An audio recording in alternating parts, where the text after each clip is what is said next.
Right, ladies and gentlemen, welcome back. I'm Paul Campbell, obviously, and we are back doing On Loose Lines. Something's not quite right because I can't hear anything from your audio. But anyway, hopefully we should be good to go. Yep, I can hear something from your audio, so we are good to go.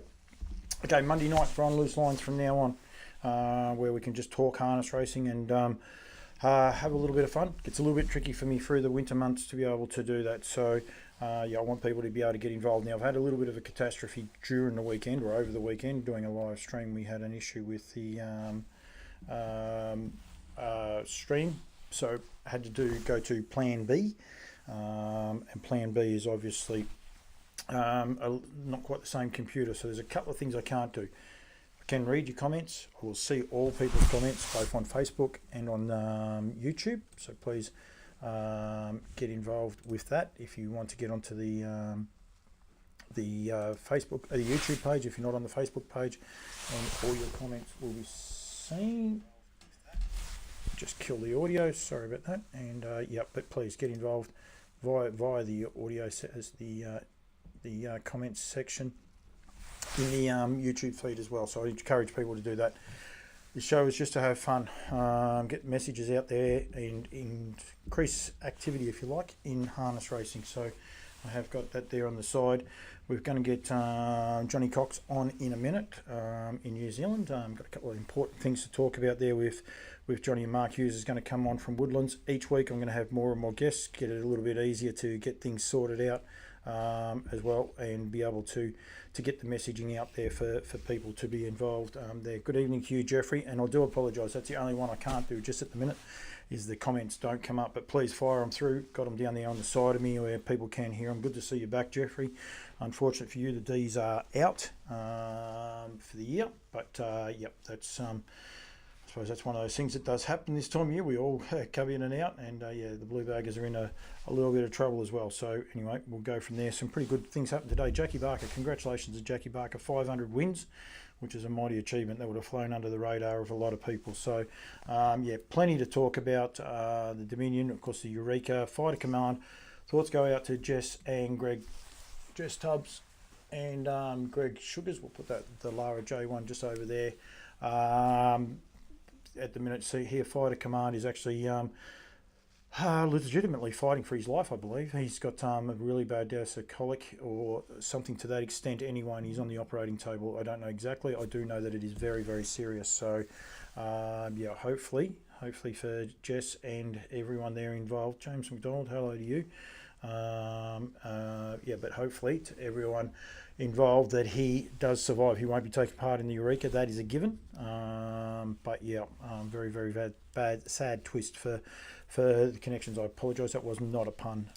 But with him not being in there, and it's a race that it creates headlines, whether they're for good or bad for the industry. But anyway, it is a $2 million race with plenty of intrigue. Not sure what people think of it this year as well, but we're going to try and be positive and get the positive news out there. Hall of Fame inductees the other day, we'll touch on those, but Teddy Demler, David Aiken, Duncan McPherson, Bob Conroy, all been inducted, and the horses, Bold David, Smoking Up, and Sinbad Bay. So congratulations to those guys. I was meant to be there. Unfortunately, I double booked and had a what do you call it? Dead ball to do, so I had to do the dead ball, which was not an issue, I just had to get involved in that. These shows are only possible with the support of all my sponsors and supporters, and I must say a huge thank you to those guys. Harassed Trotters up here on the top. Their stallion roster is actually out now, the 2024 one. You can see I did an interview with Louise Toolman, but EL Titan, Classic Connection, Used to Me, always ready, all available for fresh chilled semen here in Australia, and then frozen options which are available in Australia and New Zealand include EL Titan, Classic Connection, Equity D, Orlando Vici, and Back of the Neck. Go to harassedtrotters.com for more of that information there as well in relation to those to you.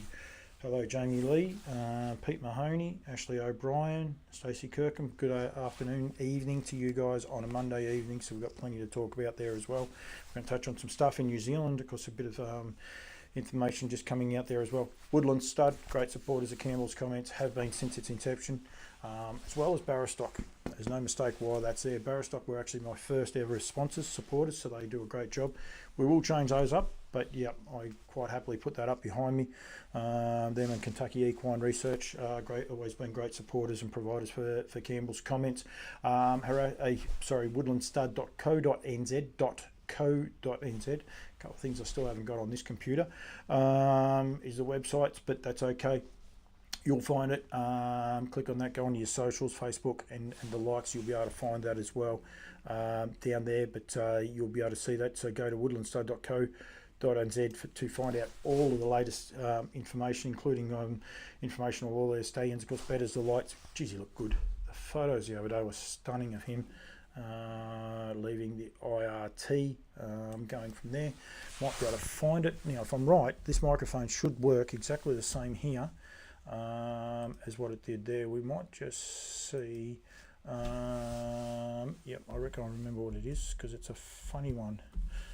Let's see if that brings it up. It didn't. No, it didn't, unfortunately. That's it there. Came up a different way. It's sometimes when you know the codes, call signs for some of these, it's very, very tricky, but we'll full size this horse and you'll be actually able to see him there. That is Better to Light, 25 years young, and absolutely looks stunning. And it was just great to see the guys at IRT took so much pride in him. There he is there. They put out some beautiful photos, but I love, that one's a lovely photo, but this one here, he's obviously a lot of affection. So one of the most travelled stallions in the world, has had his last air flight. He's now residing down in the southern hemisphere, and he will be there now for the rest of his life. Long may it be, very, very long. Jeffrey Dixon, looking forward to the trotters going ahead. Oh yep, Just Believe, Call Me the Breeze, I'm Ready, Queen Alida and Co. What a great bunch. And of course, Jeff, you'll see Just Believe stepping out with a pretty good field actually at Ballarat on Thursday night.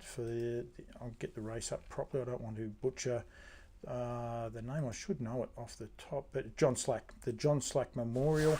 We can whack that one over here. I can leave that sign up there, but you'll see there. We'll go backwards with Just Believe, I'm Ready, Jet, RC Phoenix, 1 overall. How brave was he the other day? Harry Stamper has been going terrific. Kiang Chucky going terrific. Sundon's Courage was good the other night. Ebony's Avenger and El Rosamo. So that is a great field. That's on Thursday night at Ballarat, 7 o'clock. I think I'd made a tentative thing to myself that I was going to go there as well, but we'll just see how we go. Sarah White, hello to you. William Pace, Clinton McSwain, Liz Broadhurst, Brittany Graham, hello to you, Britt. Probably could get Brittany on to talk about the Tab Eureka. Sure Thing Captain was the horse that they took towards the end. Don't know whether, I was actually looking to see if the field was up. It will be up now. So the Tab Eureka, race 8 at 8:45. Don't like that swap. We'll fix that one up. We'll go to that and go to that. We won't let that do that again. But unfortunately, you can see their Fighter Commander is scratched. So that's set down to run at 8:45 over 2,300, so 100 metres shorter than last year. Bay of Biscay, Major Delight.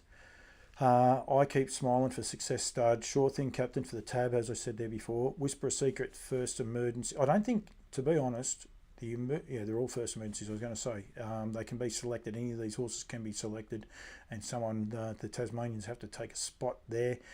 Free Thinker for Jeff Dixon. High Above, Emma Stewart's got 3 in the race. Don Hugo for Lukey McCarthy. He has 2 in the race. He's taken the drive.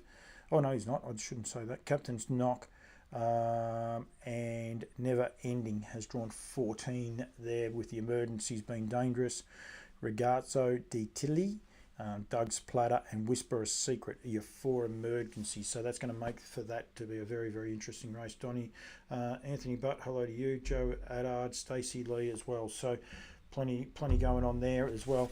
There is two supporters actually. The sales companies, and both sales companies have closed their entries, with the exception, I know it's still open, so that part doesn't matter. Bathurst is still open, at the minute. So if you want to get involved with Bathurst through the team, Nick Hooper, hello to you, mate. I will get you on, but probably next week. Make sure you get in touch with that with Nutrient, and talking to Cambrai a bit earlier on as well. So as the NZB, and they start now ramping it up. Everyone wonders why, but it takes a long time now to compile all the information, send it back, make sure it's correct, then put it into a book and get it out there. So busy time of year for both sales companies that I represent, and going to be a lot of fun going forward for these guys as well. David White, please, anyone wants to add anything at any point of time, fire it in. I know I don't have the comment section. Louise Toolman, hello to you. Don't have the comment section up. I do apologise for that, but a couple of things happened. So okay, so now I've done one other thing that I haven't checked, but it'll work. We'll make this work, hopefully. It is going to work. I'll just turn it down a bit. I didn't check if I was on Bluetooth or not, but hopefully we're going to get Johnny Cox on the phone.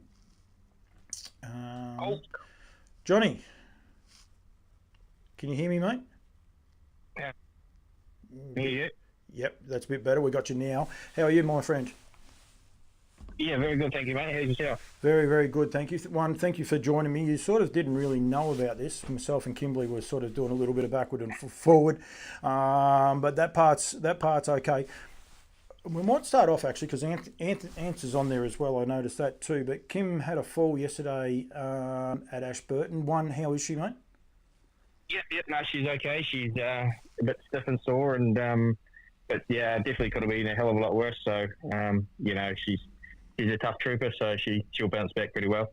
It was just after the line. Just what can happen from time to time, but was it just literally people just not quite concentrating, I suppose, or was there something a little bit else? Her horse sort of had a bit of a gallop and a bit of a stumble, and then the girl behind her, just not her fault, but she tried to go round her and just caught her a stay or caught her a wheel, and probably actually pulled Kim's horse off balance and tipped the cart over, and your horse fell over, she fell out, and another horse behind her run her over, just wheel run her leg over. So like I said, it could have been a hell of a lot worse, and probably lucky there wasn't another 2 or 3 horses right behind them. And but yeah, it can happen from time to time, but luckily it doesn't happen too often. It is one of those things. It's a wonder, it doesn't happen more often after a race in a way, isn't it, Johnny? Because everyone does tend to just relax that little bit, don't you? You drop your hands, and horses been a bit tired, they can wobble one way or the other. Yeah, that's it. Especially if you're sort of back in the field and not probably concentrating like you should be, and you sort of think your race is over, and you definitely sort of got to keep an eye on things, what's happening up front, because anything can happen. No, it does indeed. And just while we're talking on those falls too, I was talking to Josh Dickey there. I should probably read out exactly what he said, because it will get me, I get into trouble if I get it wrong, but he's not, it's on Messenger, doesn't matter, I can't get, might be able to get to it, don't know. Not sure how smart I am in some of these things when I do them, Johnny. I say things and then I'm like, maybe I shouldn't do that. What do you say? I've been getting there a slow weekend, very sore Saturday morning. Mainly he's back, been resting up. Thinks might go in tomorrow and just see how he goes, and then go from there. But and I think Ben Butcher, I saw somewhere about 6 weeks, he's going to be out of action for as well. Yeah, Ben broke his shoulder. Unfortunately, he's had a previous sort of similar injury, so obviously, 6 weeks to slow him down quite a bit. And Josh actually ended up in my cart the other night, and I probably broke his fall from hitting the ground. And another one could, obviously wasn't very good for Ben, but it could have been a lot worse for 2 or 3 others. So just one of those weekends. It's a couple of incidents marred probably a good weekend's racing. Were you were in that race, were you? Yeah, I was. I drew one the second line. I was beside Josh, so he was to the second line following Ben. Ben went down. Josh sort of pulled in to give him a little bit of room, and Josh got tipped out. His cart hit mine, and probably wasn't too bad. And then when Josh landed in my cart, he sort of hit me, and I didn't bounce out, but I landed on the shaft. It saved me from getting tipped out, and sort of had to push Josh off me and scramble back in the cart and jump back in the seat myself. But, it was a little bit hairy for a couple of moments there, but I was probably the lucky one, really. Mate, you're a bit jinxed when you think about it, aren't you? Maybe I am, but been in a few races and I haven't had too many serious accidents, luckily. Anyone wondering, of course, Johnny is Kimberly Butt's partner. You're not married, are you? No, we tried a couple of times, but COVID stopped that. But we'll get there one day. Oh, serious? Okay. I thought you were going to be joking. One mate, you've been having a ripping year. You're doing the miles. You work mornings at Stonewall Stud. You yourself and Kim then train a team of horses, and that team's going good. And then you're driving. Are you enjoying it this year? And look, I didn't even know you went to the North Island on Friday night. I didn't pick that one up. Yeah, no, definitely enjoyed it. I think obviously the more success you have, the more you enjoy it. And it's sort of been a interesting year. I never really planned on travelling down south as much as I sort of had been. It just sort of started off with the Winton Cup meeting and drove a couple of winners and one for Stonewall, I think one for myself, and then the Southland people, they're good supporters of mine, and sort of just asked me if I'd come back next week and come back next week and come back next week, and I think 3 months every Saturday for 3 months. I think I was down Southland and probably picked up at least one winner every week and a couple of doubles along the way, and it's probably half my wins this season. So very very lucky, but like I said, if I wasn't driving the winners, it probably would be a bit more hard work. But the winners make it easy. They are they're infectious people. They are great people to be a part of down there, I think, aren't they? They're very passionate. Yeah, definitely. They're as I always say, the heart and soul of racing, and very, as you say, very passionate, and great supporters, and like I said, of mine. Obviously, being from down there helps, but anyone that travels down there, they accommodate them very well. No, absolutely. Just one person I don't know a lot about. I can throw you under the bus. Terry Chamil drove a winner for Stonewall the other day, and when I first saw it, I thought, that's his first winner, because Amanda put a post up about time or that. But has he not been working too long with Stonewall, or was there more of an in-house joke in that little post on social media? Just probably more of an in-house joke. First winner for the stable, I think, for Terry. He's been there, I'd probably say since the start of the year, maybe a bit longer. Oh, probably, definitely longer. It's one of those things. Obviously, I've probably said before, like Tim's number one, and then he gets all the pick of the drives, and then me and Terry sort of get the leftovers, I suppose. But even the leftovers are pretty strong horses, and I've been pretty lucky the ones I've picked up. But Terry's had some previous of his own stable clients come to Stonewall and join the team, and Terry drove a winner for them, so he was more than happy to do that, and get the monkey off the back, so to speak. And there's a lot of horses at Stonewall that we can all hopefully drive a winner or two in the future.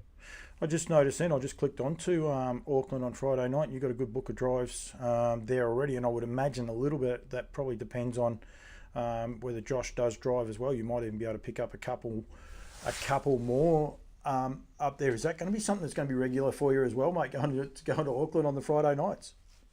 Not so much, really. It's more for the Music Mistress. She's in the Caduceus Club in a couple of weeks, so she had a couple of runs. Obviously, she was meant to have a run last week. Obviously, didn't happen. Another run this week, and then 2 weeks to the Caduceus Club final in a couple of weeks. So just more to drive her, to be honest. And Taff put me on another one, and Derek Balls, he threw me on one as well. So I wasn't too sure what Josh was doing, but I think he's pretty fond of Bar Louis, so it'll have to be pretty serious for him not to drive Friday night, I think. What race is that other one that you were mainly going for? I skimmed across it too quickly. Race 2, I think Simba maybe. Simba, is that the horse? Yeah, that was the one I saw. Yeah, so. Yeah, and Music Mistress is in race 5, so she's the one I was heading up there for, and obviously just picked up a couple of extras last week, and this week as well, I guess. Good stable to be around. Christina's a great story. They've got a lot of numbers and big numbers of horses, but they also have that bit of a low key, I suppose, and I mean that in a nice way, stable about them, don't they?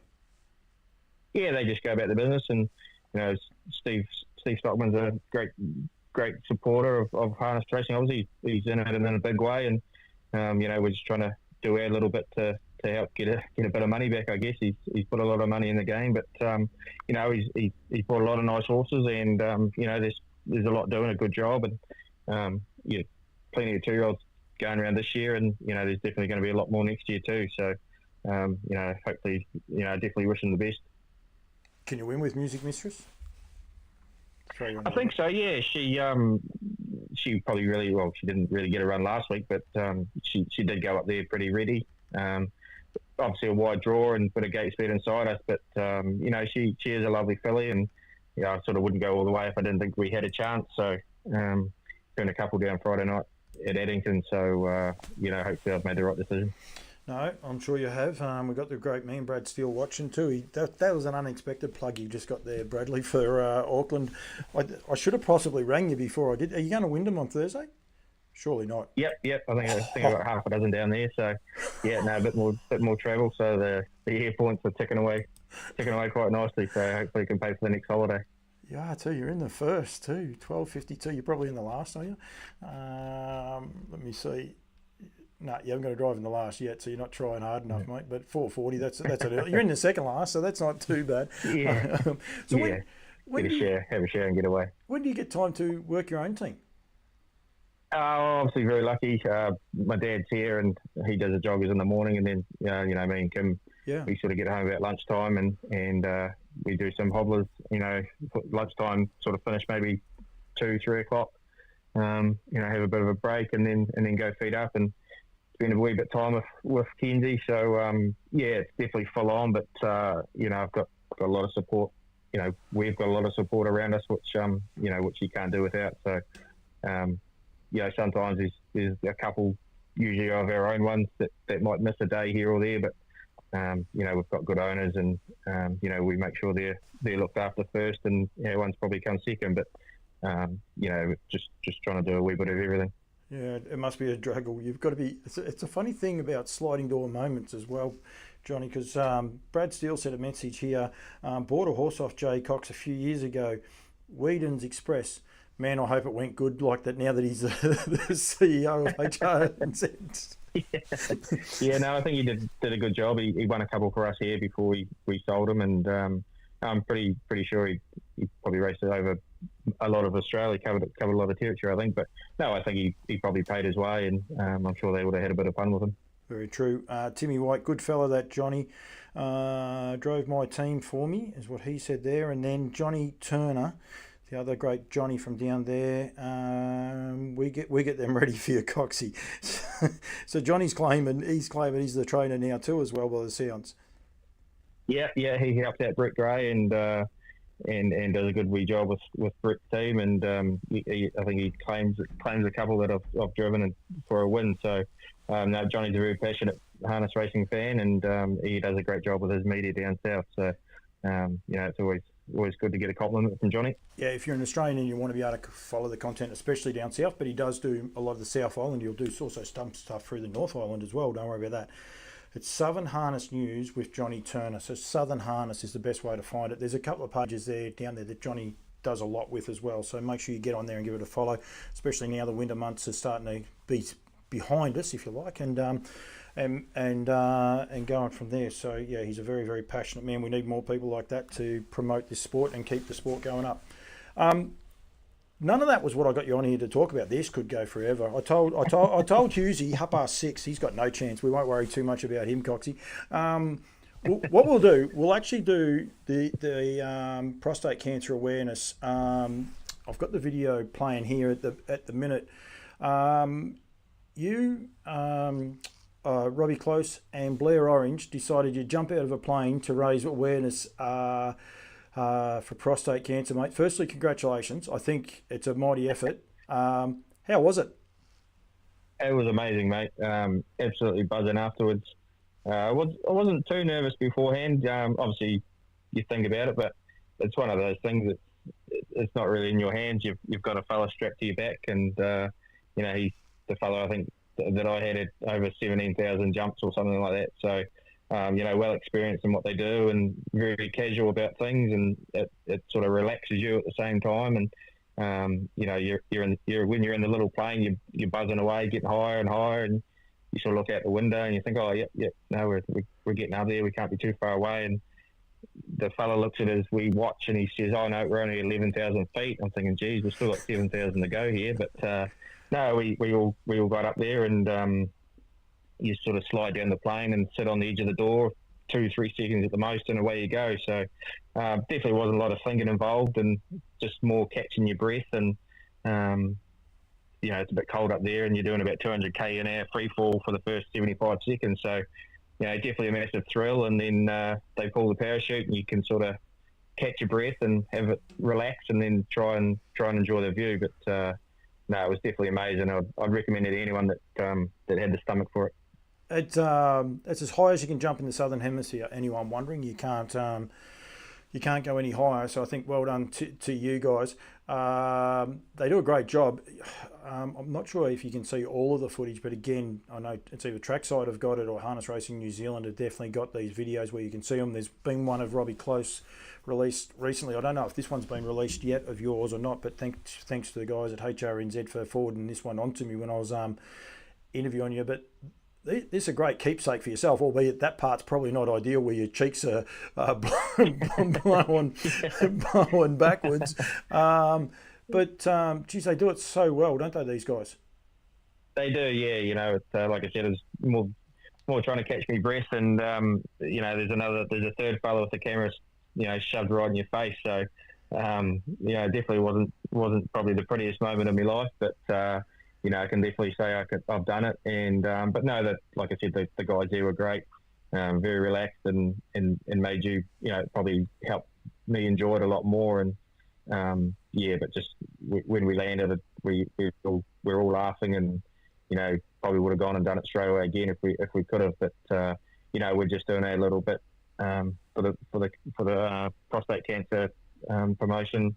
It's nothing sort of major. Like people had to raise money for us to jump out of the plane, so you didn't want to let anyone down at the same time. So thanks to everyone that chipped in and helped us jump out of a plane, really. I think it's well done, mate. I think you've got to do these things differently. We've got it over here. We've got the long trot, where they, I think Greg Sugars and Michael Bellman are our ambassadors and that. But one of the things we've got to do with these sorts of diseases or cancers, if you like, is raise awareness and get people thinking about it. And the three of you guys jumping out of the plane, I saw Robbie Close was actually on the feed there before. Derek Delaney's on there too. We'll touch on Derek in a minute, but Robbie and Blair and yourself, I think hats off to you guys because you didn't have to do it, and I know the three of you all pretty much accepted it straight away. One part here, it looks like you get gang tackled. Were you guys floating away? There's one guy falls over the top of you there at one stage. Yeah, I sort of wasn't quite sure. We sort of landed, and I said sort of the adrenaline was going a little bit, and I'm not sure if the wind sort of caught the chute again, or if some fella just jumped on the parachute or what. I'm not 100% sure, but we sort of rolled around a little bit, and I was just, like I said, I was just buzzing, so I probably wasn't really concentrating like I should have been. But they told us once we landed not to move because there was obviously other people sort of coming in, and there was actually probably half a dozen other guys that they were doing their jumps as well. So there was a bit going on. So I think it was more not to have the parachute floating around that it could get in anyone else's way, I think. Yep. But then above that too, you guys are also ambassadors for the prostate cancer yourself, and I think I'm going to get into trouble. Actually, I won't get. We'll get into trouble. There's about 6 others of you. I'm trying to find the page right at the minute. There it is. There, yourself, Henry Sale, who kicked the day off with a winner. Going from there, actually, what I'll do is flick this part over. We'll go to that. We had Matty Williamson as well. If he wins a race, he'll raise at least $300. I'll explain how these work. $845 for yourself if you drive a winner Coxie for the month of September. $300 for every win for Blair Orange. $950 for Robbie Close. Well done to Robbie. That's a huge effort. $950. $370 for Sam Thornley, and Henry Sale $450. And Henry started the ball off basically straight away. He got a winner on the first day.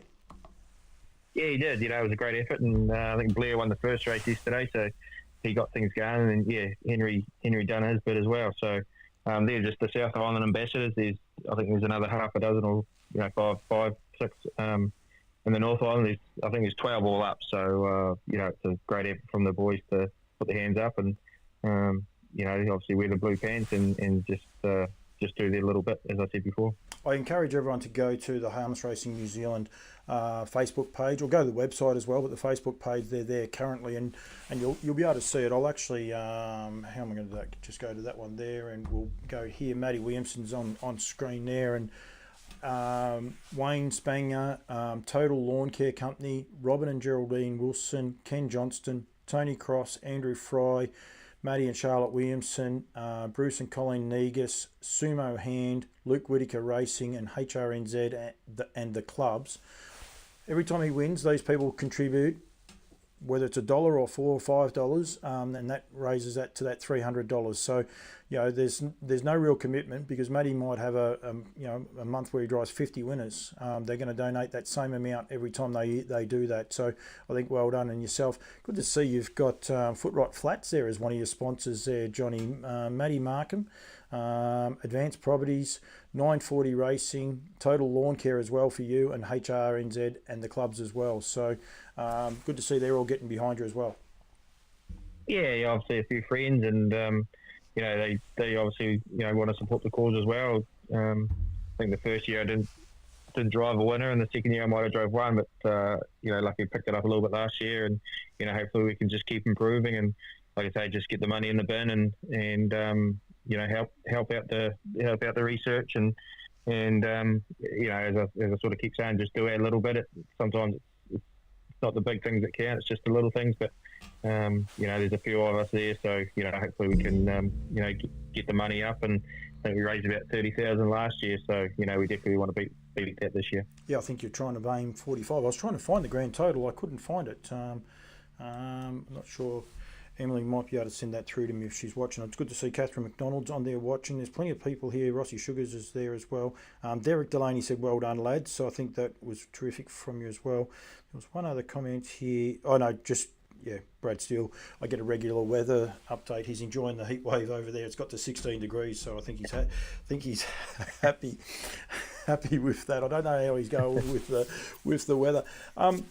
We mentioned Derek Delaney there, Johnny. You and I recently were over at the Vincent Delaney Memorial, as well as Kimberley, and Mark Hughes is going to come on in a minute. It's a great carnival. You didn't have a lot of joy, but it's a great carnival to be able to go to and actually see for a start, isn't it? Yeah, it is, mate. Derek didn't do me too many favours with the horse he gave me, but no, it was more the experience that I enjoyed.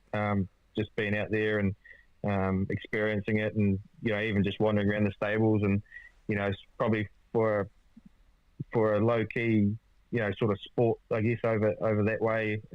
Very passionate people, and they love their horses and they love their racing, and you could see that on when some of those horses won, they the syndicates in the birdcage were absolutely mad. I wouldn't even say I've seen that sort of in New Zealand really, but definitely passionate people and just absolutely love their harness racing. So another thing I'd recommend for anyone to go do if the chance arose, and if you can get in touch with Derek, he's a great fella, and he looked after us very well. So it was a magnificent weekend. It was quite funny. I think it was the fillies. I think it was the second last race, the 2-year-old fillies winner, and there was a bit of a delay with All Clear, and their stewards are built a little bit differently. Would you say, Johnny, to ours? There's a couple there, and you look and you're thinking, geez, they're big boys. No disrespect. I don't think they'd take it disrespectfully. But then you find out why, because they had to hold these crowds back from getting onto the track before All Clear was declared. It was quite unique to watch, wasn't it? It was, yeah. They definitely weren't shy and held, sort of telling people where to go or what to do. But once the All Clear came through, they let the boys through, and it was out of madness really. But like I said, absolutely passionate. So you can't beat that in a sport like ours. No, but I think the one thing that opened my eyes up, and doing things a bit differently. I think sometimes especially here in Australia right at the minute, things aren't going as probably as great as what some people would like, especially here in Victoria. But you go across there and you think, oh, but then you see the passion and the love they have, and it's sort of what you forget about, I think, sometimes with the sport, and what makes the sport so much fun. Yeah, I think so. Like, obviously everyone's out to win, and you'll do their best. But yeah, those fellas were absolutely crazy, and just so many of them. Like, it wasn't just one race here or one race there. It seemed to be every race, and whether it was half a dozen owners, or I think there might have been 40 or 50 owners there in the birdcage at one point, and just even the horses, they were just so relaxed. They obviously used to it, and they just took it all in their stride, and no, it was awesome to see. No, absolutely. Josh Dickey has only just tuned into watching, so it's all good. Josh, Johnny said he'll take all your drives that he can on Friday night, so you don't have to stress one bit at all. So he'll be fine. I think it is unique. I want more people to go across there. I don't get paid to say it. I didn't get paid to go across there. I think it's just one of those things. I think people need to get across there and have a look and experience a different way of racing, but also open your eyes up to what we can do, because there's a lot of ideas I took out of there. It was different, Johnny. A few people have commented on it, parading the horses without the carts. I actually didn't mind it in the end, albeit there was a bit of chaos when they're putting the carts back on the horses, but it was quite unique to watch, wasn't it? Yeah, it was. Obviously probably more of a thoroughbred type thing, but I don't think they sort of done it too much sort of previous, but I think it was just more for that meeting, just with the way that the parade rooms were set up, out the back of the grandstand, and then some of them did get a wee bit fired up when they come back out to the wee parade room beside the track. But it got people obviously a lot closer to the action, and the horses just wandered around like they would on a normal race night. Nothing bothered them too much, except, like I said, when they come to get the carts on. So probably wouldn't suit all horses, but no, I think they did a good job the way they did things over there. Yep, get people thinking a little bit different. Johnny, good luck for the month of September. Good luck to the rest of you. We don't have Pillowgate, and if anyone's wondering what Pillowgate was, yourself and Kimberley were having a little bit of a stouse last year, but you took all the fun out of it this year. You decided that you weren't going to wait for Kimberley this year. Yeah, no, I think there was another Matt Markham story, and got to you, and obviously you put it out there a little bit, but. No, I think Kim decided this year if we don't count my South wins, that she's probably going to be winning. Well, it's going to be a closer match, but it is what it is. But you like to have a little bit of fun along the way. It can't be serious all the time, so it's always fun. And like I said, your mates get involved. That just a bit of laughing along the way. Yeah, no, absolutely. And Matty Markham, good to see he getting a little bit of kudos. I don't even think the show's started yet, and everyone's saying how great it is. Has it? Footright Flats? No, this weekend, I think Thursday, Friday, Saturday. So, good luck to them fellas, and we're going to go along and support Saturday night. So, I'm sure it'll be a big night. You got one busy dance card, haven't you, Johnny? You're worse than me. What's that? Sorry. You got a busy dance card. You're going everywhere. Yeah. Well, you're only young once. Well, I don't know if I'm young anymore, but you're only alive once, so got to make the most of it. But Matt's a great supporter of mine on the track, so more than happy to support him off the track. I reckon he's awesome. I think he's a great supporter of the entire harness racing community. I know he's doing a lot now with trackside as such, but anytime I reach out to him, he's happy to give it, and he gives it for nothing. And he'll do anything. Plus, he doesn't take himself too seriously, which I think we've got to do. So, and have some fun. Johnny, thank you very much for joining me, mate. Well done for what you and all the Blue Ambassadors are doing, raising awareness for prostate cancer. Make sure you get checked. I'm over 50. I've been checked last week. Got the blood test sent away. It hasn't come back yet, but make sure you get tested and get involved. If you're in New Zealand, it's the I'm in all sorts now. Prostate cancer. Just go to Harness Racing New Zealand. You'll be able to find the links and follow it to that. And in Australia, it's also prostate cancer. You can go to the long run for HRV and follow that links there to get involved as well. But Johnny, well done to yourself. Well done to Harness Racing New Zealand as well, mate, getting behind it and growing it. And yourself, Robbie Close and Blair Orange, I think it was outstanding. Doing something a little bit different and highlighting highlighting our sport in a good light as well. So I think well done to you guys, mate. So thank you very much for joining me. No worries, mate. Thank you very much. And anytime you need a yarn, always happy to help out.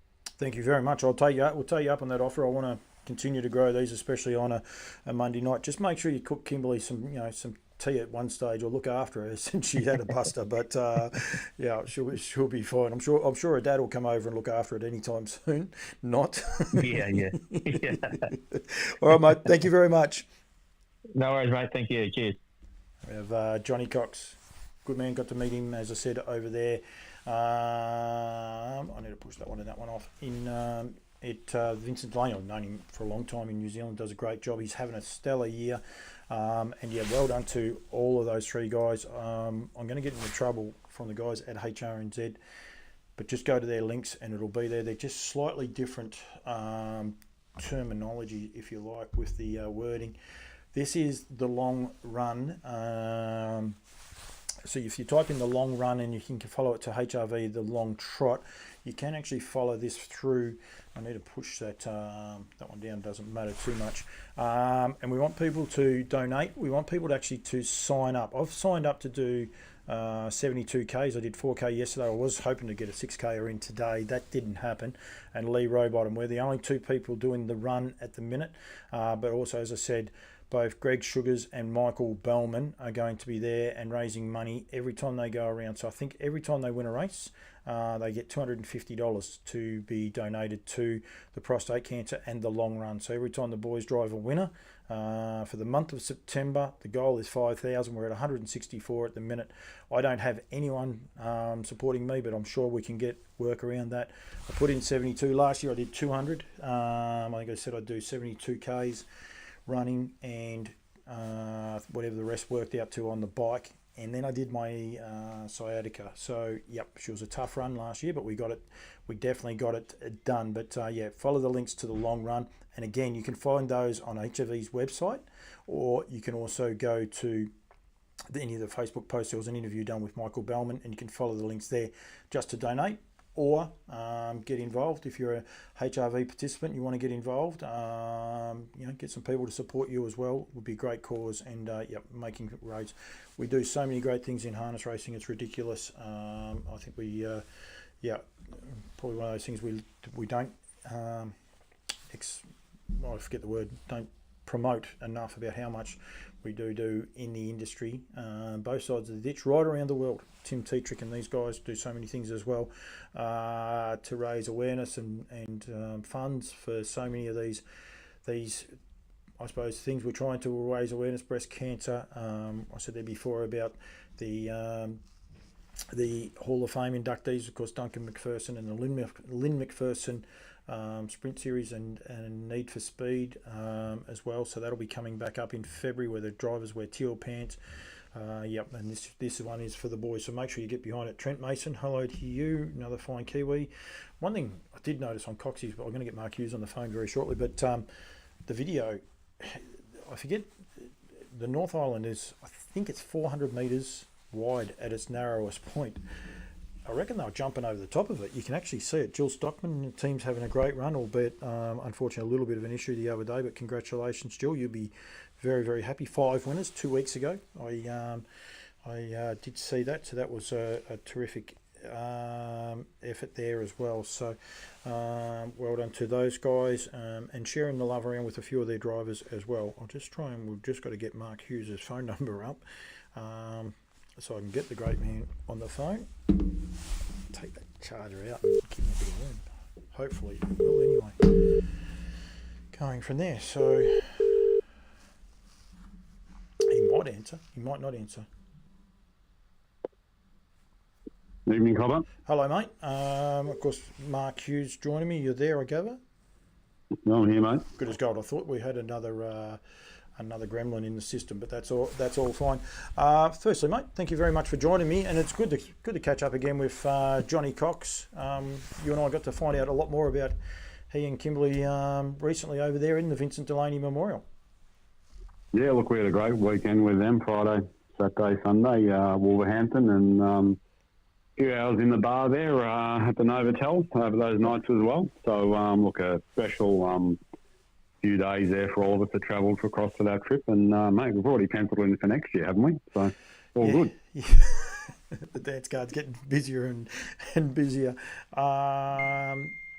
Something just come. Oh, yep, that's okay. We don't worry about that. That's a text message. Sorry about that one, Hughesy. Jill Stockman said, "Cheers, Paul. Been a bit of a roller coaster ride for the last few days." I should have had the video up, actually, Hughesy, but that's the worst part about Bluetooth. Every tone that comes through my phone comes through this as well.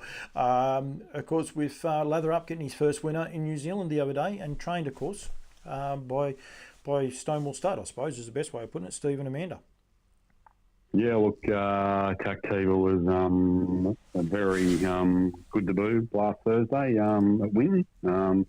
Just jumped on the lure and led all the way, but just flattened out effortlessly in its last quarter.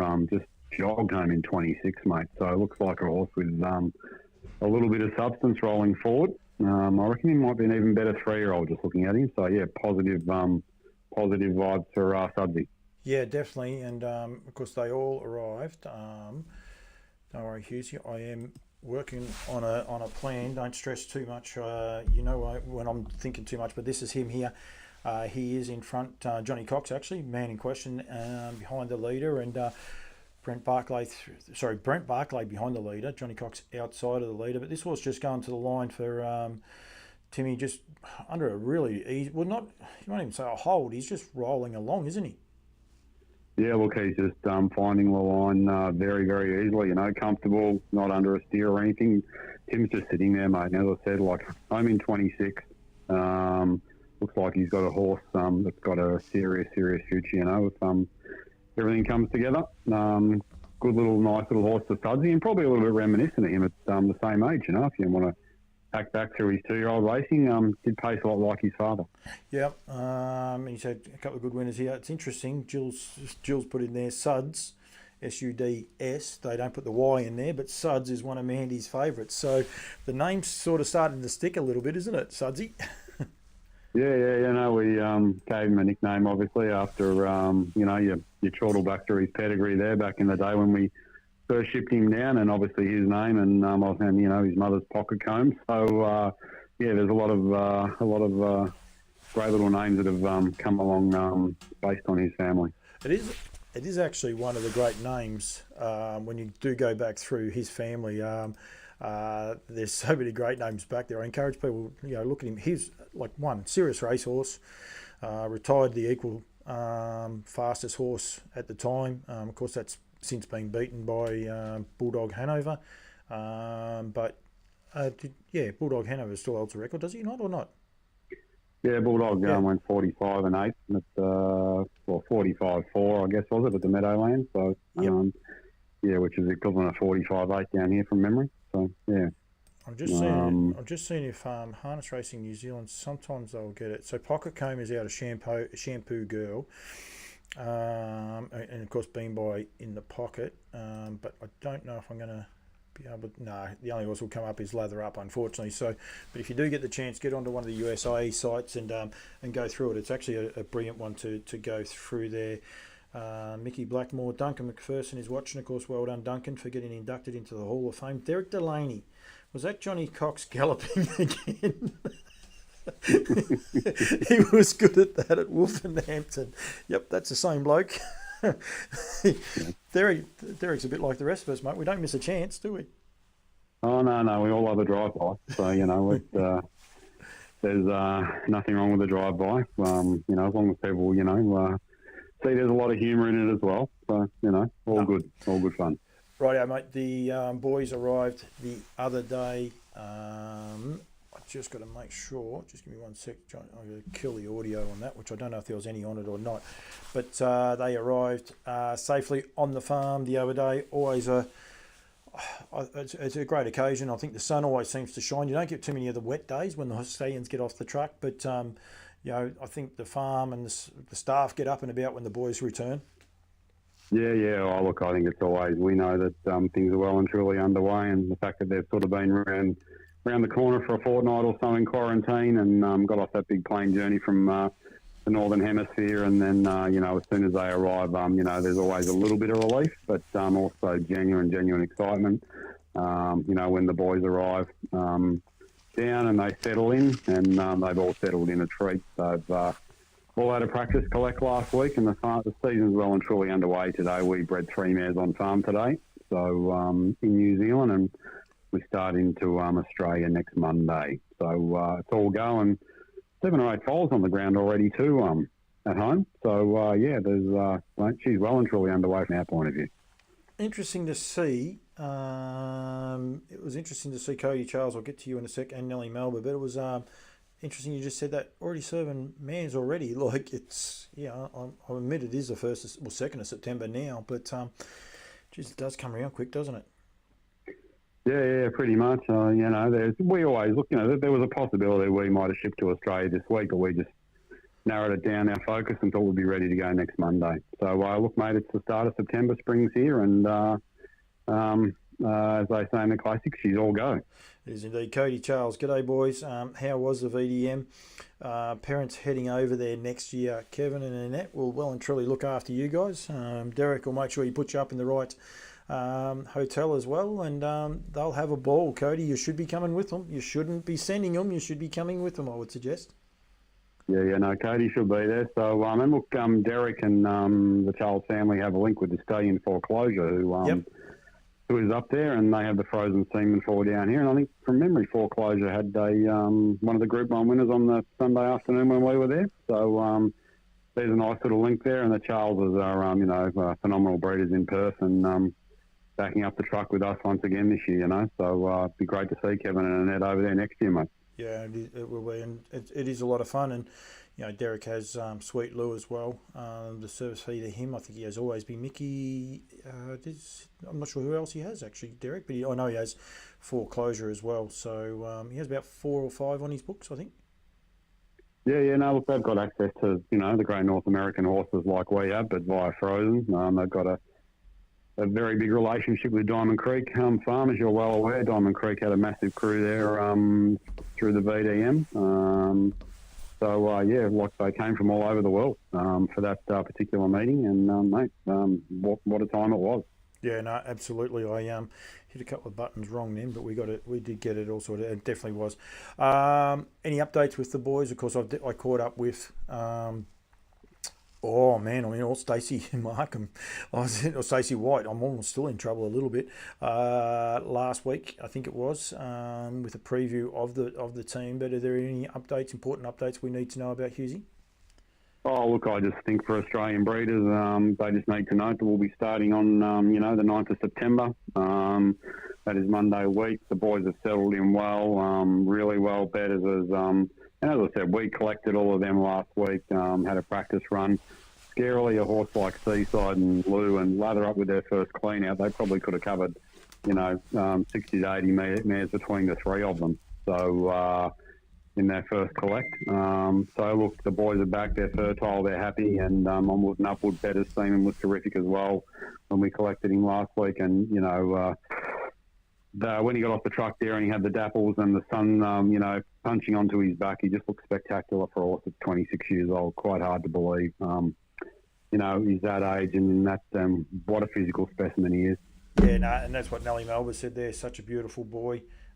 David Young's there watching, Graham Byrne, Mark Smith as well, Jakey Stockton are all there watching as well. And he was beautiful, and that was one of the pictures I showed a little bit earlier. It was actually great to see the guys at IRT just looking after him so well as well, and just taking so much, I suppose, pride, if you like, if that's the right word, Hughesy,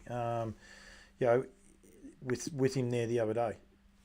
Oh, look, pride in the fact that, he's been backward and forward 18 or 19 years now, and obviously he was on a one-way ticket to the farm in Auckland last week. They've taken pride in, and let's face it, he's the greatest stallion that has ever walked the planet. So far as the standardbred breeding industry is concerned, up over close to 550 million in progeny earnings now for him. So, and staggeringly, got a number of heavy bookings in Australia this season. So we're a little bit surprised, actually, about the amount of surprised and not surprised, given the state of the nation over here with a lot of states. But Betters is going to do a fairly serious book here this season. So yeah, we're looking forward to that as well. But the king, he's a king for a reason. Yeah, no, and that is actually exciting to see. Down by the seaside, we want to make sure that people are aware that now the fastest 2-year-old in the world slipping on a Sea Rock, 1:48 and 2, which is American, so it's 2/5, but I think 2/5 works out roughly about the same. I think it's once you get above a 3 or something like that, it starts going a little bit different. It's either a 1:48.2 or a 1:48.4, but anyway, it doesn't matter. He is the fastest 2-year-old in the world ever. Yeah, quite a phenomenal run by him at the Red Mile there the week before last. And to leave a horse going that light speed at 2 is quite phenomenal. Rocky's got some very serious 2-year-olds in North America. He's got a very good horse in Ohio called Swingtown, who looks like an absolute monster. Just getting winner on winner down here now on a pretty regular basis, something like 75% winners to starters now with his 3-year-olds in Australia. Dozen 2-year-old winners here, I think 3 or 4 in New Zealand. So off very low books, as we're well aware. His 2 biggest crops that have come behind this. So, he's Sire 3 Millionaires and just keeps on getting it done up there. Another one that we're fairly confident and heavily invested in his future that he's going to make a significant difference down here, if he isn't already. Yep, that's exactly right. And the rest of the boys, Sweet Lou. Do we need to keep banging on about Lou? Do you think? Do you think enough people know? No, I'm happy to talk. Look, some people keep trying to tell me that he hasn't left a good horse yet, and yet I think there's 4 stands standing in Australia next year or this year that happen to be by Sweet Lou. It's they're hard to please some people. Oh, so mate, look, a lot of Australians still believe our major's better than betters delight, but that's a discussion for another day. I think we can put that to rest for all the Australians out there that still think that. Lou is a dominant force. There's no two ways about that. I need a 1-800 Sweet Lou hotline for the next season because that's all people ring about. His book's nearly done for the year after already. Done this season. Left the Canadian Pacing Derby winner on Saturday night at Woodbine, a horse called It's My Show. He's second on the All Age in North America. He's beating up Treacherous. He's only second to betters. He's a dominant force down here. He's represented by a couple in the Eureka on Saturday night. Got the favourite in there. But the thing he's got 2 in there. He's got 2 in there, potentially 3, of course. Unfortunately, with the scratching and again fighter command connections and everyone good luck. Just hopefully the horse pulls through what's going on at the minute with him. But there's a horse called Dangerous who is a first emergency again, also another horse by Sweet Lou. Yeah. Look, let's hopefully Jess and Greg's 3-year-old pull through on that sad news this afternoon. Look, Lou's he's relentless and every day, like he's got 2 very good 2-year-olds in North America again this year. He's got a very good 2-year-old colt called Blueprint. Got a plethora of very good horses here. Leading 3-year-old sire down here. I think he's made close to 400,000 more than Art Major. He's approaching 2 million. Made 1.7 million more than Captain Treacherous in Australia this year with his 3-year-olds. Those people that are believe that he's not the real deal, I'm happy to have a chat to them about it. Yeah, I totally agree. It's My Show. I think I saw a stat because he won another race. He's the only horse that's won the 2 races. So there was Canadian Derby this year.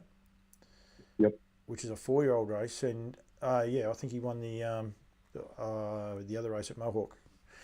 He won the North American Cup as a 3-year-old. He beat Confederate. Yep, that's it. And then he's rolled up there today and won the Canadian Pacing Derby. Funny thing about that Canadian Pacing Derby, and it's a bit of there's a horse in the Canadian Pacing Derby called Hemsworth. He was bred by Charlie Roberts out of Sweet Lou's first crop down under, and he raced in that race Saturday night as well. I think the delay, if Derek might want to reach out to him, I reckon their horse ran 3rd in the race. Definitely on Saturday night. It was an Oakwood horse. I know that for sure. Yep. Oakwood Arden ran 3rd. Yep. So there's a bit of Woodlands and Irish flavour tied up in that big race in Woodbine on Saturday night. Sensational. Yeah, it's actually one of those things. Since being over there for that Vincent Delaney Memorial, they bat way, way above their average as far as their breeding goes over there. Like you start looking at some of these North American races, and it's ridiculous. The first, I keep saying, that first race at the start of the season, first weekend at the start of the season in the Meadowlands this year, I think Derek himself sent 6 horses around and won 5 races, and had the fastest horse in North America that year. Albeit it's been passed now, but I think it was 148.4, but I think it stood for well over a month. So yeah, they breed serious horses, seriously good horses. They do, and I think there were horses there at the Vincent Delaney Memorial that wouldn't, certainly would not have been out of place in Australia, New Zealand, Canada, or the US. That 2-year-old colt that won the Group 1 on the Sunday,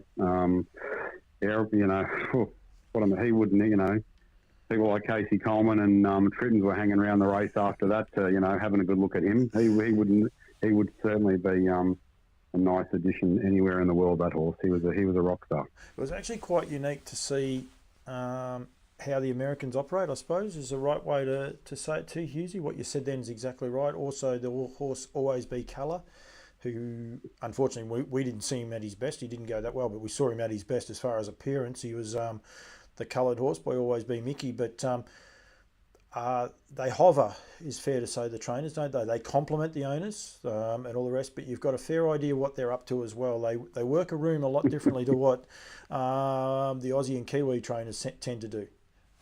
Oh, yeah, there's some serious room working going on up there, and, best of luck to them, mate. You travel to these carnivals to meet and talk to people and make connections, and, if there's only ever 2 answers to the question, isn't there? Yep. So, I think, totally reflecting on that, it's marketing 101, mate. And there's one of the preeminent horsewomen in the world, mate. Casey was just there front and centre. Yep, absolutely. I mean, get out there and have a look. Talking to Coxie, he was saying the same thing. You see how the others do it, and definitely can learn a lot from it. It's I think a lot of people think that there's no such thing as harness racing in Great Britain, so what you're going to see is very average. I can tell you, you're in for a rude shock. The horses' presentation's outstanding, the carnival presentation's outstanding, and then the people are just, they know what they've got, they're celebrating it, and going from there. Yeah, no, I think you just covered off everything there, mate, so, came away thinking, for all the reasons we fell in love with the sport, you sort of had a little bit of renewal by doing that trip. All the reasons you fell in love with the sport, from the first time, came well and truly bubbling back to the surface on that trip. Yep, no, absolutely, and it's really, it was a lot of fun. I know we both enjoyed it. What the hell, Hughesy? Before we get off the boys too much, I don't want to digress off them too much. Yeah, look, 50th individual winner there down under on the weekend at Ashburton yesterday, Clow Valley Hill. Yep. Very, very impressive too. Very impressive. Out of a monkey bones mare from memory. But also, for us, what the Hills numbers stack up here. USA, not a lot in Australia, but I'll tell you what, he's unearthed 2 very serious horses in the last 3 weeks over here, like a horse called Ring of Wells on at Ballarat here, probably maybe the week before last. It came from last. It looked like a serious 3-year-old, big, strong, good-going horse, and Kianguchi for Marg Lee's 1-4 on the bounce. They look like, What the Hill was a great 3-year-old, so maybe, and like a lot of things, a lot of these stallions, a lot of their progeny do get better with age. And I think that's the case with him. So he's arrived back down under. He's in good fettle. And we believe he's the best bargain value stallion, mate, that's shuttled down and just getting the job done. Got 2 serious 2-year-olds in Ohio this year, look like Breeders' Crown horses. And he's in the upper echelon over there this year. Like, I had a quick look today. He's only made, his 2-year-old crop this year has made 15 grand less than Walner.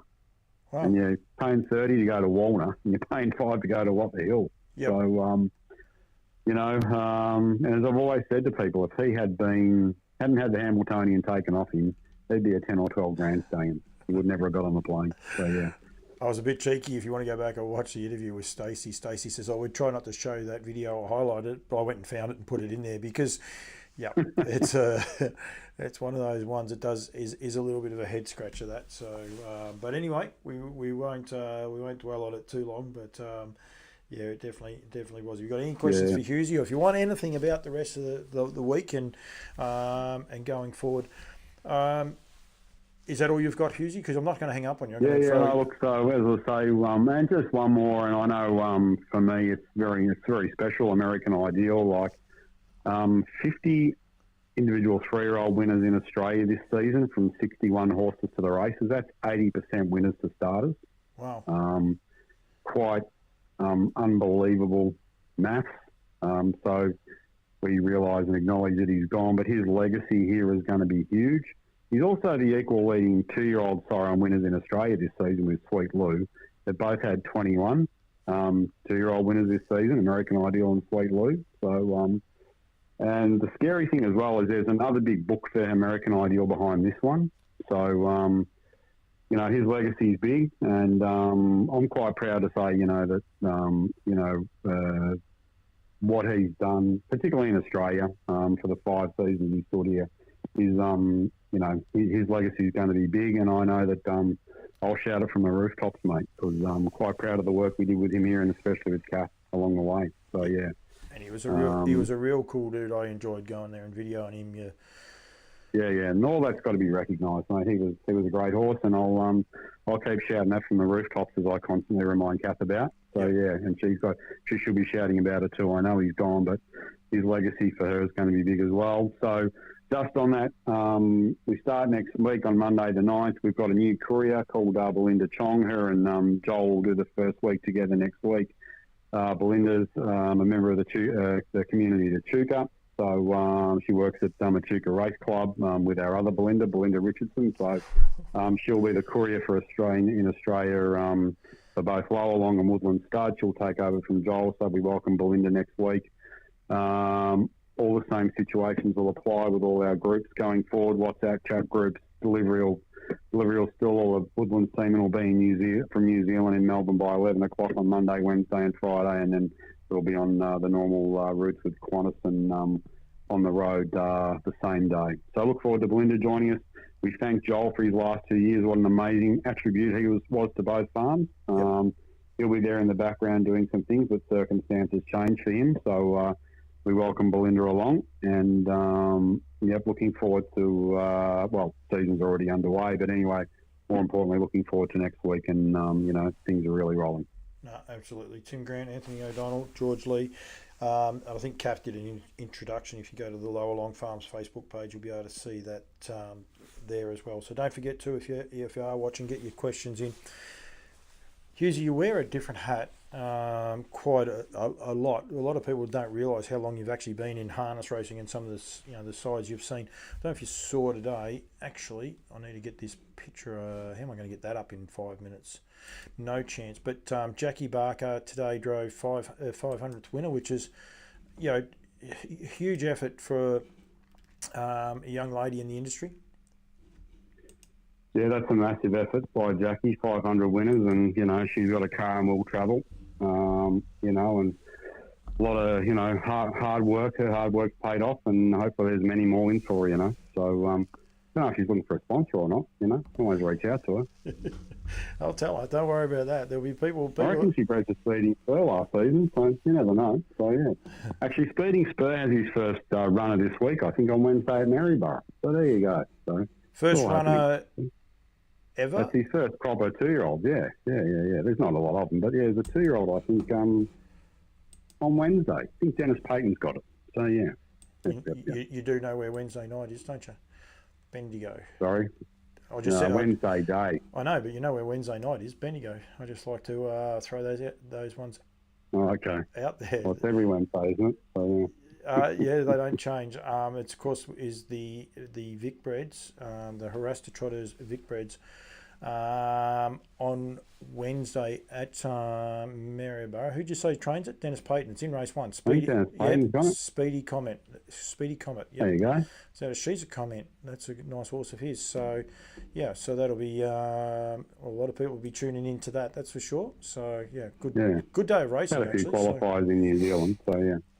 Might have to find me. Might end up being there, being the Harasta Trotters Day. Of course, great supporters of Campbell's comments as well. So get across there. Well, they got 5 heats by the looks, 2-year-olds and 3-year-olds. So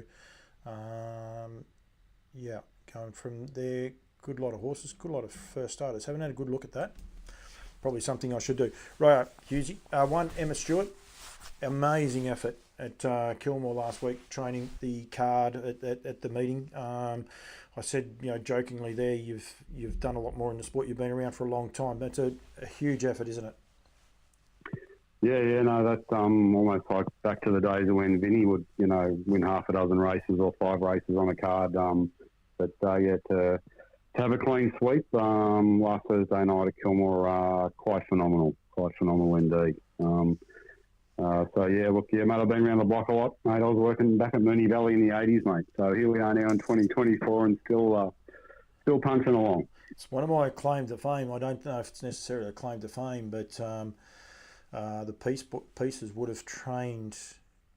I don't think they would have trained the card because I think the record's only 6 Metro winners and they equalled that. So, but they would have had the record outright. But we beat them a short half head. Russell Shishka, his first Metropolitan winner, and got up and beat Andrew a short half head to stop them having a Metropolitan, what would have been would have been a record at the time of 7 on that occasion. So every now and then when I see Andrew, I do remind him of that little feat. So he remembers it. Great impressions was a horse actually. So yeah. So anyway, that's. Back in the day when 2 stables dominated the airways, didn't they? So yeah. Yep, they did. It was a very different time back then. The Hall of Fame, though, well, we go to that time now.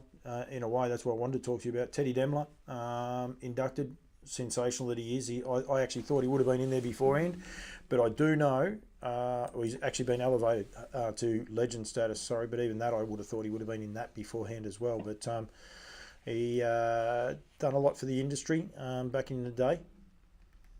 Teddy, just preeminent driver and trainer for a long time, and with his old mate Ronnie Hawley's foreman, back there in the showgrounds days and on the Moonee Valley, and they had the big setup down there at Carrum Downs. So, and Teddy was world driving champion 1 year from memory, back in the 80s maybe, early 90s. So, I'm going to say 88 for some reason. It's going to say, but don't take that as gospel, but I reckon it was 1988 that he was a world driving champion. One of those random things you do remember.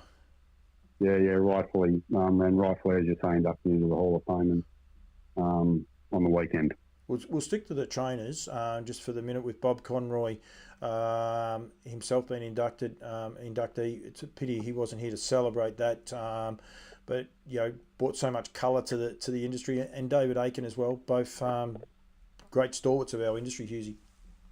Yeah, making master horseman, mate, in both, New South Wales and Victoria, and probably one of the first people to actually, have horses down here from North America and race and compete in the Dominion horses like Ultradet, Aki, another one of our preeminent horsemen, trained for us, and he and I bought and sold a few to the States over the journey, so and raced with him as well. So great horseman. He's got a little bit of, I've put the video up there, a bit of Wayne Hawkes look about him. And not John Hawkes. Sorry, not Wayne Hawkes. Jeez, I'm getting into trouble there.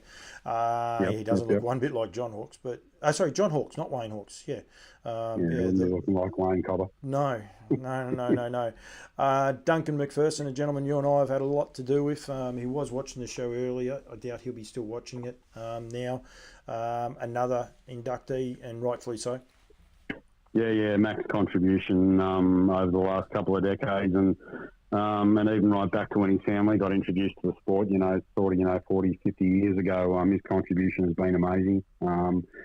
One elder Barron Park, but obviously 2 through, Team Teal through there in February and March. So, Duncan's contribution here and overseas as well. particularly in Sweden and in North America, are unbelievable, quite unbelievable, just world class. And a little unknown fact, he's got Campbell in him, so it's quite an interesting one. I think it's his grandmother was a Campbell. So yeah, so his first couple of horses had Campbell in their surname. His dad continued that on. So yeah, it is like it's a good story when you find out the whole backstory of Duncan. It's not just that he's a rich man and decided he want to get into the industry. There's a pretty good backstory to how it all come about. Yeah, look, there's a lot of great backstories to these people, and they've been around the block in the sport for a long time, and I guess we don't really get to hear about it a lot or have the opportunity to promote it, where they've come from, what they've done, how they've got there. So, it's very interesting to sit down and listen to these people along the journey and see how they've come to harness racing. No, absolutely. Smoking Up, inducted as one of the horses. There wasn't much he couldn't do. No, he was tough as old boots, the old Southlander, mate. So did it all, high speed, guts, determination. Watching him and Quinny race each other over the journey, some of the battles were quite phenomenal. And a horse that was built to last, mate. So reared in Southland, and I guess there's something to be said for those New Zealand pastures, mate. They certainly make a significant difference. And I think Quinny is from Southland as well. So there you go. Yep. Might be something in the soil over there, mate. They can raise a pretty cool horse. Sinbad Bay, I watched this one, and I encourage people. I'll actually show you the website. They're on Harness Racing Victoria's website. But Sinbad Bay, two things. I didn't realise he'd won in Perth, and then 8 days later he come back and won the Winfield Cup. I remember he won the Winfield Cup, but I did not remember that it was only the 8-day turnaround.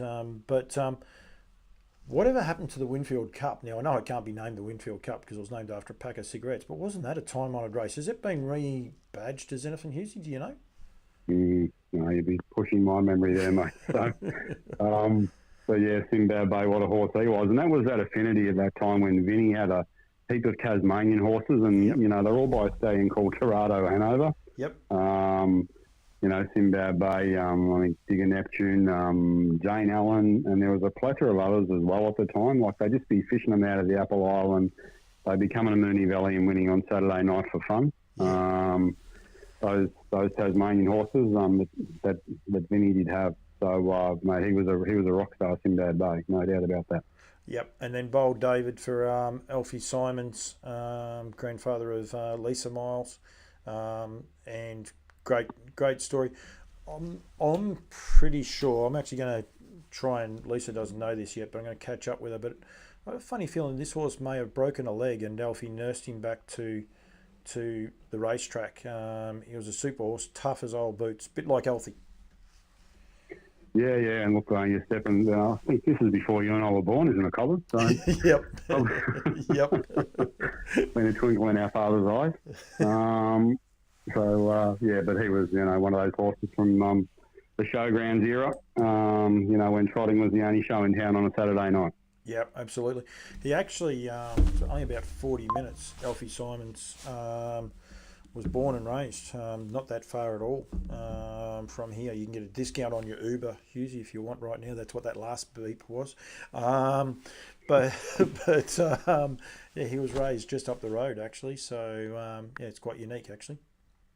Yep. Sensational. Yeah, absolutely. Mate, thank you. Thanks for coming on. Thank you for your support, and thanks for having fun, which is what we want to do. This show is going to go Monday night. I am going to keep the Talking Trotters. I'm also going to keep Over the Ditch. All 3 shows are going to continue on. This show will be every Monday night, though. The other shows could be recorded. They could be live. We'll change it up as we go. But trying to juggle the commitments, usually it gets a bit tricky from time to time. I get busier and busier, and it can get a little bit tricky to sort of control everything. Yeah. Oh, you're a busy and popular man now, mate. So, which is good. What it's all about. We need someone in the sport that loves it, but also fearlessly promotes it, whether it's good or bad.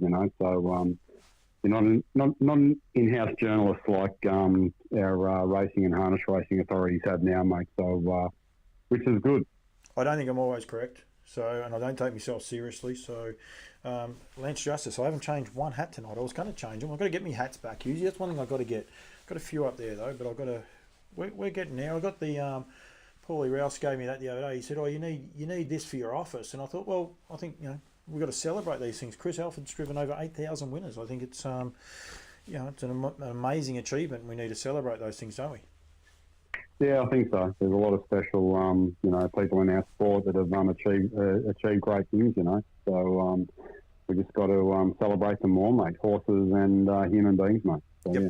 And the Vic Bred, we've got to celebrate that both for the trotters and for the pacers. A lot of talk about one stable dominating it. You can pros and cons. I think you got to celebrate what they're able to do. Oh, actually, I did forget one thing. They won't be still on. It's way past their bedtime. Well, Brad Steele might be still on. I don't know.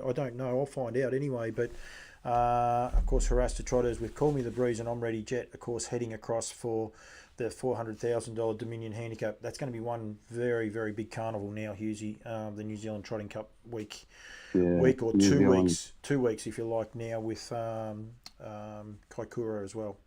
Kaikoura? Yeah, Kaikoura. Yeah. And the Cup week, special week. And now that those added little extras with the trotters as well, spot race as well. So for the 3-year-olds from memory. Yep. That week's going to be very massive, the Tuesday and the Friday. So the Kiwis have certainly ramped it up for later in the year for that time-honoured New Zealand Cup week. One of the, which I guess for all intention purposes, probably the true, true carnival that's stayed the course, mate.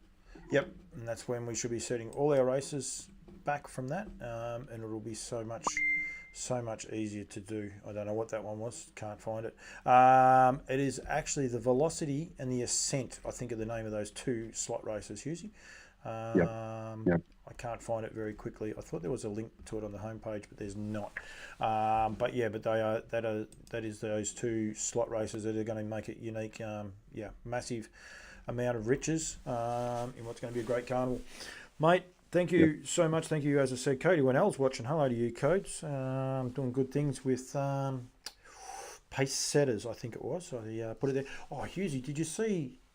I think you commented on it. There was a horse. I said it to the boys in there. I don't know whether they used it or not, but it was out of One Night Stand. I think it was by Father Patrick. I can actually tell you because it won. It actually won the first race at Auckland on Friday night, having its first start. Yeah, Idjit, yeah, which means you silly boy, in the right way. Yeah. It can mean something else if you want to interpret it some other way. But I picked it up. I thought that's a cool named horse. So it's by Majestic Sun out of One Night Stand. Sean McCaffrey, he actually Quinella'd the race on that occasion, or What the Hill ran second. Hillbilly, I'll go with. But Idjit, I think is a terrifically named horse, and it actually won its first start in a race. So as a 2-year-old, so I think that's pretty cool actually. And I sent that into the guys at Pace Setters. I don't know whether they worked with it or not. Alex Smith is watching too. Pretty sure Alex Smith is Jackie Gibson's owns horses with Jackie, and I'm sure Jackie's up and about with the Eureka as well this weekend. Jackie's got Sweet Lou horse in for Luke, the mare. So, and quite proud of our girls as well, like our Sires girls. I was thinking about it today, like the two mares in that race, the by Lou and Betters. The best filly in Victoria is an American Ideal, a 3-year-old, and the best filly out west is a Down by the Seaside. So, quite proud that our boys can throw serious girls, mate. So, look forward to seeing how they all go in the coming weeks. But I got myself in the trouble last week because there's another Sweet Lou filly called Mantra Blue that goes very good. But I did actually call it a Down by the Seaside. But the Aussies are going to see another Seaside filly here very shortly. I'm not sure exactly where it's at. I think it's in New South Wales, but I'm not sure. But Coastal Babe, previously trained by Stephen Reed, when this horse steps out, a lot of people are going to be going wow as well. Yeah, she's a lovely filly. We bred and raised her, so she had a very, very, very good 2-year-old year, and looks as though she's furnished into a lovely filly, So look forward to seeing her over here, and there's some chance she'll be bred to American Ideal with Frozen when she returns to New Zealand, I believe. So yeah. Anyway. Wow, there's a scoop as well. Yeah. Yep. Okay. Yep. Best with the best, mate. Best with the best. Best with the best.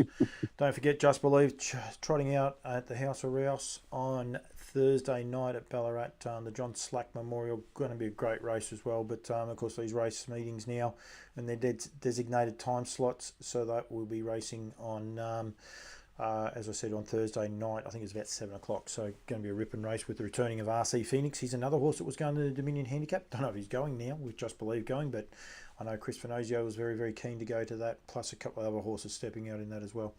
Mate, thank you.